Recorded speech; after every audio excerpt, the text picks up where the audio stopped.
Terima kasih atas kesempatannya. Di sini saya Karsya Ardiansyah dengan NIM 2017-210475. Di sini saya akan presentasikan mata kuliah metodologi penelitian dengan judul Pengaruh Kinerja Keuangan dan Tata Kelola Perusahaan terhadap harga saham perusahaan telekomunikasi yang terdaftar di Bursa Efek Indonesia periode 2016-2021. Ya, di sini saya akan menjelaskan tentang pendahuluan. Nah, dalam pendahuluan terdiri dari latar belakang, rumusan masalah, tujuan penelitian, manfaat penelitian, dan sistematika penulisan. Latar belakang sendiri yaitu perkembangan industri 4.0 membawa perubahan pada model bisnis di sektor manufaktur sebagai menciptakan persaingan yang sangat ketat. Para pelaku bisnis lebih dituntut untuk kreatif dan memiliki keunggulan yang kompetitif dibanding dengan pesaingnya. Nah, di sini industri telekomunikasi merupakan salah satu dari sekian banyak industri yang mengalami persaingan yang sangat ketat. Telekomunikasi sendiri adalah sebuah industri yang bergerak dalam memproduksi kebutuhan masyarakat berupa kartu perdana, wifi, telepon sebagai alat komunikasi. Nah, perusahaan telekomunikasi merupakan salah satu perusahaan yang paling dinamis. Seiring dengan perkembangan 4.0, ada berbagai macam produk telekomunikasi yang mulai bermunculan di mana banyak perusahaan bersaing ketat untuk kinerja yang optimal. Nah, teknologi memudahkan aktivitas manusia dalam berkomunikasi dan bertukar informasi dengan menggunakan alat komunikasi yang saat ini banyak perkembangannya, tentu mampu menghemat biaya bagi konsumen.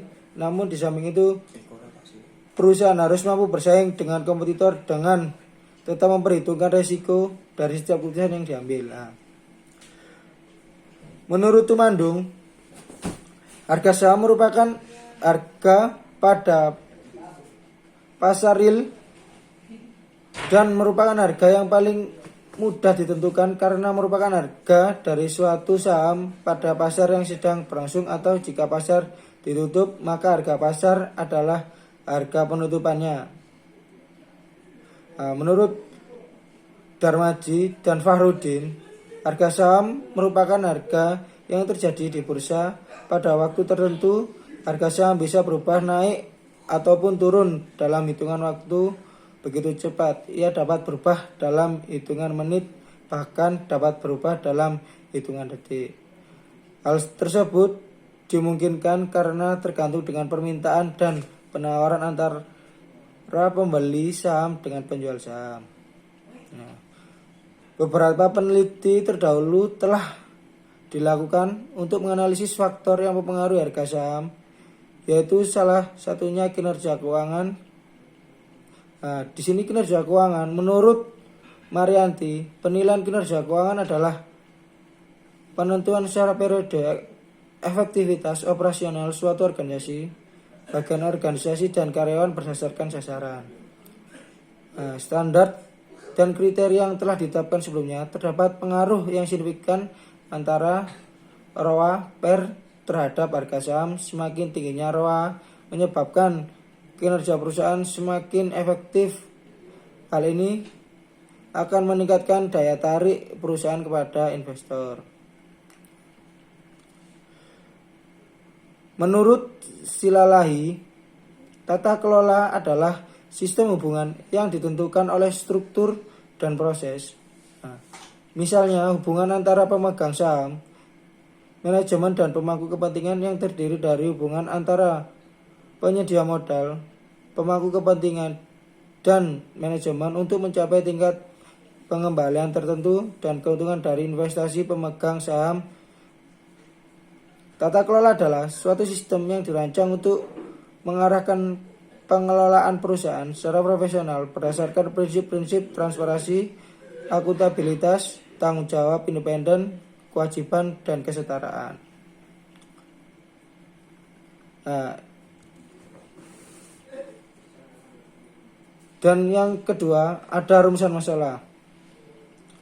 Berdasarkan latar belakang yang telah diuraikan di atas, maka masalah yang dapat dirumuskan adalah: 1. Apakah kinerja keuangan dan tata kelola perusahaan terhadap harga saham perusahaan telekomunikasi? Untuk yang kedua, apakah kebijakan ROA berpengaruh terhadap harga saham perusahaan telekomunikasi? Dan yang ketiga, apakah kebijakan PER berpengaruh terhadap harga saham perusahaan telekomunikasi? Untuk yang keempat, apakah kebijakan Dewan Direksi berpengaruh terhadap harga saham perusahaan telekomunikasi? Yang kelima, apakah kebijakan Komisaris Independen berpengaruh terhadap harga saham perusahaan telekomunikasi? Dan untuk yang keenam, dan yang terakhir, apakah kebijakan kepemilikan institusional berpengaruh terhadap harga saham perusahaan telekomunikasi? Selanjutnya, yaitu tujuan penelitian. Berdasarkan permasalahan di atas, maka tujuan yang dicapai dalam penelitian ini adalah itu yang pertama, yaitu untuk menganalisis pengaruh kinerja, keuangan, dan tata kelola perusahaan terhadap harga saham perusahaan telekomunikasi. Yang kedua, untuk menganalisis ROA secara parsial yang berpengaruh terhadap harga saham untuk perusahaan telekomunikasi. Yang ketiga, yaitu untuk menganalisis PER secara parsial yang berpengaruh terhadap harga saham untuk perusahaan telekomunikasi. Yang keempat, yaitu untuk menganalisis Dewan Direksi yang berpengaruh terhadap harga saham untuk perusahaan telekomunikasi. Yang kelima, yaitu untuk menganalisis Komisaris Independen perusahaan yang berpengaruh terhadap harga saham perusahaan telekomunikasi. Yang terakhir, yaitu untuk menganalisis kepemilikan institusional perusahaan yang berpengaruh terhadap harga saham untuk perusahaan telekomunikasi. Selanjutnya, yaitu menjelaskan tentang manfaat penelitian. Diharapkan dari penelitian itu memberikan berbagai manfaat baik secara empiris, teoritis maupun kebijakan diantaranya.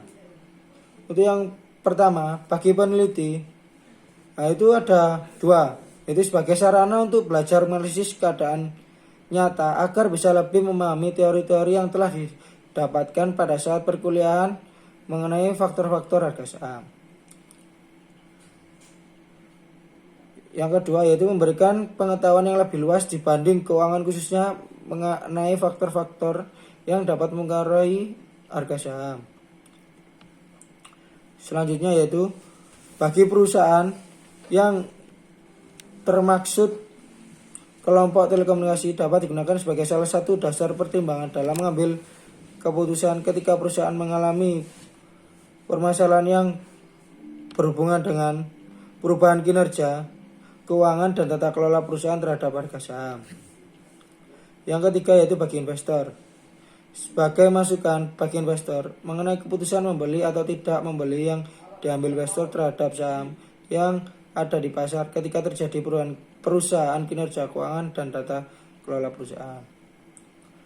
Yang keempat adalah bagi peneliti selanjutnya. Dengan adanya penelitian ini diharapkan menjadi bahan referensi dari peneliti selanjutnya mengenai faktor yang mempengaruhi harga saham. Untuk selanjutnya yaitu sistematika penulisan. Penelitian ini disajikan dalam 3 bab, di mana setiap babnya memiliki keterikatan satu dengan yang lainnya. Bab tersebut terdiri dari bab 1 pendahuluan. Bab ini berisi pembahasan secara garis besar mengenai latar belakang yang melandasi penelitian ini. Apa saja masalah yang dirumuskan, apa yang menjadi tujuan dan penelitian, manfaat apa saja yang ingin diberikan melalui penelitian ini, dan sistematika yang digunakan dalam penelitian. Bab 2 yaitu tinjauan pustaka. Bab ini berisi uraian dari penelitian sejenis yang pernah dilakukan serta memiliki teori-teori yang berhubungan dengan permasalahan yang sedang diteliti, kerangka pemikiran dari penelitian, dan hipotesis penelitian. Untuk bab 3, metode penelitian, yaitu bab ini berisi mengenai rancangan penelitian, batasan penelitian, identifikasi variabel, definisi operasional, dan pengukuran sampel data dan teknik pengambilan data. Ya, selanjutnya saya akan menjelaskan tentang landasan teori.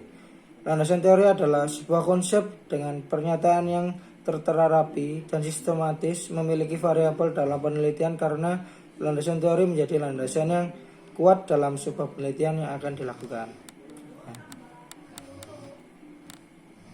Selanjutnya saya akan menjelaskan tentang kinerja keuangan. Kinerja keuangan merupakan gambaran dari pencapaian keberhasilan perusahaan, dapat diartikan sebagai hasil yang telah dicapai atas berbagai aktivitas yang telah dilakukan. Dapat dijelaskan bahwa kinerja keuangan adalah suatu analisis yang dilakukan untuk melihat sejauh mana suatu perusahaan telah melaksanakan dengan menggunakan aturan-aturan pelaksanaan keuangan secara baik dan benar. Nah, dalam kinerja keuangan saya menjelaskan dua, return on asset atau ROA. Menurut Sumarsan, return on asset menunjukkan kemampuan perusahaan dengan menggunakan seluruh aktiva yang dimiliki untuk menghasilkan laba setelah pajak. Rasio ini digunakan untuk mengukur kemampuan perusahaan untuk menghasilkan laba dari modal yang diinvestasikan dalam keseluruhan aktiva untuk menghasilkan keuntungan bersih. Teknik pengukuran variabel menggunakan persentase return on asset dapat dihitung dengan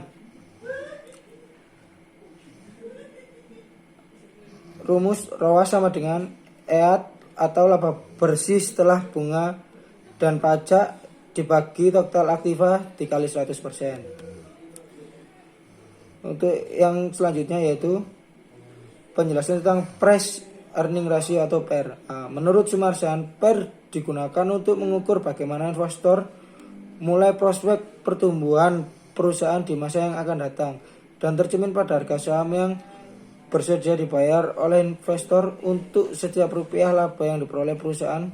Teknik pengukuran variabel menggunakan satuan rupiah. PER dapat dihitung dengan menggunakan rumus PER sama dengan harga saham dibagi pendapatan per lembar saham atau EPS. Selanjutnya saya akan menjelaskan tata kelola. Tata kelola merupakan sebuah tata kelola perusahaan yang menjelaskan hubungan antara berbagai pihak dalam perusahaan yang menentukan arah dan kinerja perusahaan yang berasaskan transparansi, akuntabilitas, responsibilitas, independensi, serta kewajaran dan kesetaraan diperlakukan untuk mencapai keseimbangan usaha perusahaan dengan memperhatikan pemangku kepentingan.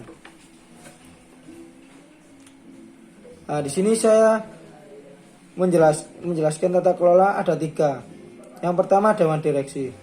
Dewan Direksi merupakan seseorang yang ditunjuk dan diberi kewenangan dalam memimpin perusahaan. Menurut Savitri Nazula dan Nur Laili, Dewan Direksi adalah dewan yang bertugas mengawasi perusahaan dan memiliki peranan yang sangat vital dalam suatu perusahaan. Dewan Direksi diukur dengan menghitung jumlah anggota Dewan Direksi pada suatu perusahaan. Untuk yang kedua yaitu Komisaris Independen. Komisaris Independen merupakan bagian dari Dewan Komisaris Perusahaan yang bertanggung jawab dalam memperkerjakan, mengevaluasi, dan berwenang atas pemecatan manajer puncak. Menurut Syafaatul, komisaris independen merupakan anggota komisaris yang berasal dari luar perusahaan dan tidak memiliki hubungan afiliasi dengan perusahaan. Menurut Amba, komisaris independen dapat dihitung dengan menggunakan rumus yaitu komisaris independen sama dengan jumlah komisaris independen dibagi total komisaris. Yang ketiga yaitu kepemilikan institusional. Kepemilikan institusional merupakan tingkat kepemikiran pihak institusi atas saham perusahaan. Kepemilikan institusional dapat mengawasi kinerja perusahaan dan perilaku manajemen dalam rangka melindungi kepentingan investasi di dalam perusahaan. Menurut Syafaatul, kepemilikan institusional adalah persentase kepemilikan saham oleh instansi atau perusahaan lain dari seluruh lembar saham yang beredar. Menurut Amba, kepemilikan institusional dapat dihitung dengan menggunakan rumus yaitu kepemilikan institusional sama dengan jumlah saham institusi dibagi jumlah saham yang beredar. Ya, inilah contoh atau gambar kerangka pemikiran. Nah, di sini saya akan menjelaskan hipotesis penelitian. Berdasarkan kerangka penelitian yang telah dirancang, maka hipotesis yang akan diajukan oleh peneliti sebagai berikut. Hipotesis 1 adalah ROA berpengaruh positif terhadap harga saham. Hipotesis 2, PER berpengaruh positif terhadap harga saham. Hipotesis 3, Dewan Direksi berpengaruh positif dan signifikan terhadap harga saham. Hipotesis 4, Komisaris independen berpengaruh positif dan signifikan terhadap harga saham. Hipotesis 5, kepemilikan institusional berpengaruh negatif signifikan terhadap harga saham. Selanjutnya, saya akan menjelaskan tentang populasi, sampel, dan teknik pengambilan sampel. Nah, di sini populasi adalah penelitian dari populasinya adalah seluruh perusahaan yang ada di Bursa Efek Indonesia. Sedangkan sampelnya itu adalah dari periode 2016 sampai 2021. Nah, untuk teknik pengambilan sampel ini adalah dengan menggunakan metode teknik purposive sampling, yaitu pemilikan sampel berdasarkan tujuan yang ditetapkan. Ya, selanjutnya saya akan menjelaskan kriteria sampel pada penelitian. Nah, kriteria pada sampel penelitian ini adalah yang pertama, perusahaan telekomunikasi yang tetap terdaftar di Bursa Efek Indonesia periode 2016-2021. Dan yang kedua, perusahaan telekomunikasi yang terdaftar di Bursa Efek Indonesia periode 2016-2021 yang tidak memiliki total ekuitas atau total laba bersih negatif. Yang ketiga, yaitu perusahaan yang terdaftar di Bursa Efek Indonesia periode 2016-2021 yang tidak memiliki total aset negatif. Ya, di sini saya akan menjelaskan teknik analisis data. Penelitian ini menggunakan teknik analisis deskriptif dan teknik analisis hipotesis untuk mengetahui hubungan antar variabel yang diteliti. Nah, analisis deskriptif adalah analisis yang digunakan untuk mendeskriptifkan variabel-variabel dalam penelitian tersebut. Menurut Putra dan Yusra, statistik deskriptif bertujuan untuk memberikan gambaran umum objek penelitian. Perhitungan statistik deskriptif dalam penelitian ini meliputi variabel-variabel yang tercantum dalam penelitian. Selanjutnya, analisis hipotesis. Dalam analisis hipotesis ini, teknik analisis yang digunakan untuk menguji hipotesis adalah teknik analisis regresi linear berganda. Model persamaan dalam penelitian ini adalah dengan rumus AS sama dengan BA tambah B1 ROA tambah B2 PER tambah B3 DD tambah B4 KI tambah B5 KI tambah E. Nah, di sini AS adalah harga saham, BA adalah konstanta, B1, B2, B3, B4, B5 adalah koefisien regresi linear berganda, ROA adalah return on asset, PER adalah price earning ratio, DD adalah dewan direksi, KI adalah komisaris independen, KI adalah kepemilikan institusional, E adalah error. Semua variabel dimasukkan ke rumus tersebut dan langkah untuk pengujian selanjutnya. Nah, untuk pengujian selanjutnya adalah uji simultan atau uji F. Uji ini digunakan untuk menguji apakah secara simultan kinerja keuangan dan tata kelola perusahaan secara signifikan mempengaruhi harga saham. Perumusan hipotesis statistik adalah hipotesis dibagi dengan koefisien linear berganda sama dengan B2, B3, B4, B5 sama dengan 0. Artinya secara simultan ROA PER Dewan Direksi, Komisaris Independen, dan kepemilikan institusional tidak berpengaruh signifikan terhadap harga saham.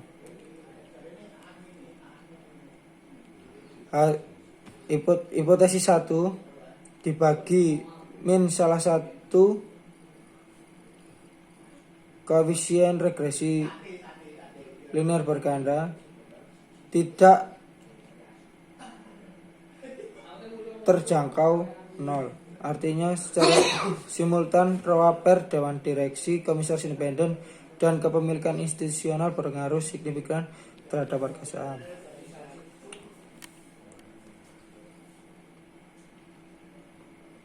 Untuk menentukan tingkat SIG sebesar 0,05 Yang ketiga adalah menentukan daerah penerimaan dan penolakan hipotesis.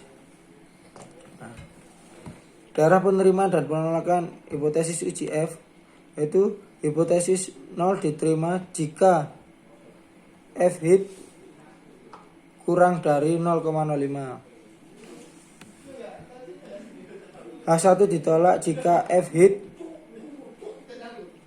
lebih besar 0,05. Yang keempat adalah menghitung statistik uji F dengan menggunakan sebagai berikut. F sama dengan SSR per K dibagi SSE N min K min 1. Nah, sini adalah SSR adalah sum of square from the regresi on. SSE adalah sum of square from the error. N adalah banyaknya variabel, sedangkan K adalah jumlah variabel independen atau bebas. Nah, di sini penarikan kesimpulan. Jika F hitung lebih besar daripada F sig kurang dari 0,05, maka hipotesis ditolak, hipotesis 0 ditolak, hipotesis 1 diterima. Nah, koefisien determinasi digunakan untuk seberapa besar kemampuan model dalam menerangkan variasi harga saham atau dapat diartikan besar kontribusi ROA per Dewan Direksi, Komisaris Independen, dan kepemilikan institusional secara simultan mempengaruhi harga saham.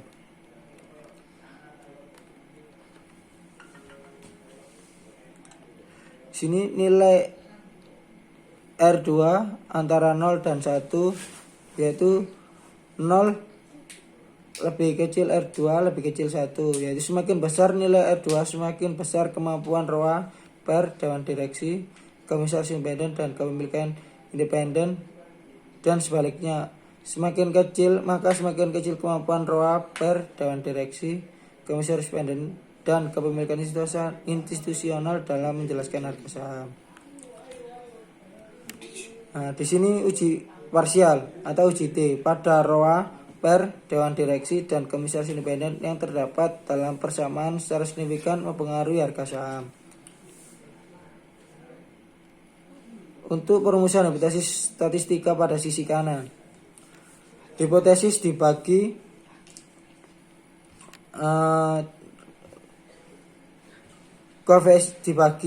koefisien regresi linear berganda.